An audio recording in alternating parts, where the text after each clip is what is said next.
तो आज हम बात करने वाले हैं कि डेकोकांग एके जेम्स ली कितना पावरफुल है। हमें लोकेशन में बहुत सारी जगह देखा है कि जेम्स ली को उसकी झील का पिनाकल बोला जाता था एंड पीटीजी ने भी जेम्स ली को पिक ऑफ लुकिस में बोला है एंड ये स्टेटमेंट भी है कि ये बंदा मेन विलेन हो सकता है। स्टार्टिंग में जेम्स ली चार्ल्स हुई के अंदर काम करता था क्योंकि चार्ल्स ने जेम्स ली एंड गीताएं किम से कैप्टन किम को मरवाया था एंड यही जेम्स ली की वीकनेस बन गई थी। पर जेम्स ली ने भी चालाकी से इसको ओवरकम कर लिया। इसने वर्कर्स की कमजोरी को देखकर अपनी कमजोरी को खत्म करवा दिया था। जेम्स ली वही बंदा था जिससे फर्स्ट चेन को एंड किया था। लेटेस्ट चैप्टर्स में हमें पता है कि फर्स्ट चेन के किंग्स कितने जारी रखा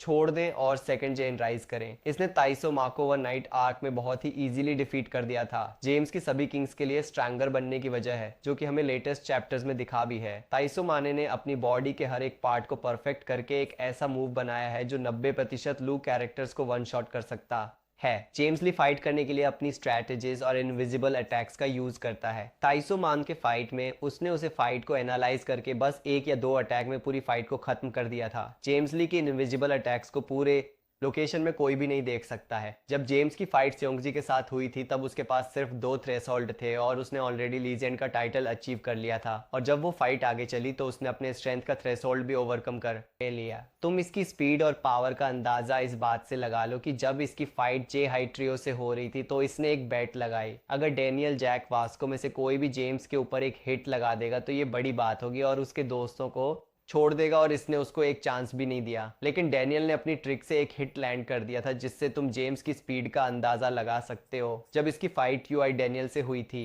तब उसने यूआई डेनियल को बिल्कुल ही ओवरवेलम कर दिया था और एक हिट भी खुद के ऊपर लैंड नहीं होने दिया था। जेम्स ली ट्रू यूआई गन और यूआई डेनियल की फाइट को अपने क्यूलिंग फॉर्म से कंपेयर किया था कि वो यहाँ पे होता तो यहाँ पे स्ट्रगल कर सकता है या फिर हार भी सकता है, लेकिन इसका करंट फॉर्म इतना सक्षम है इसीलिए वो शुरुआत से आत्मविश्वासी था। इन फाइट्स को लेकर हमें शुरुआत से ही जेम्स ली लुकास का मुख्य विलेन और फर्स्ट जेन के शिखर के रूप में दिखाया गया है। प्राइम फर्स्ट जेन किंग्स को हराना और उनके शरीर के अंग लेना कोई छोटी बात नहीं है। इन कम्युनिटी में इसका मजाक बस इस बात पर बनाया जाता है कि जब ये स्योंगजी से फाइट करने के बाद जो टोटली एग्जॉस्ट हो चुका था 85 फर्स्ट जेन किंग से एक साथ फाइट नहीं कर सकता है, जो कि उस टाइम पे किसी के लिए भी इम्पॉसिबल केस नहीं है।